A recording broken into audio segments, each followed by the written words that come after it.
Welcome to our channel www.news.co.id. Hi, what's up guys? Meet with me again in News CNC channel. In this tutorial, I'm gonna show how to change business category on Facebook. Now, I will open my Facebook page. This is my business. You can scroll down for your category page in here. Okay, this is your now category. If you want to change, just click in About section here.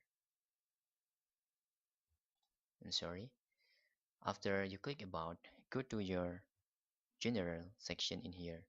Now you can click Edit. First, this is my business service for category. Now I want to change, for example, product and services like this.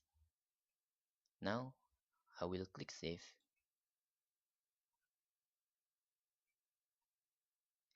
Not now.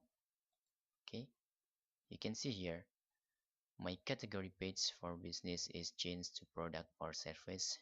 That before is, or the old category is business services. Okay, that's all tutorial how to change business category on Facebook. Thanks for watching and bye bye.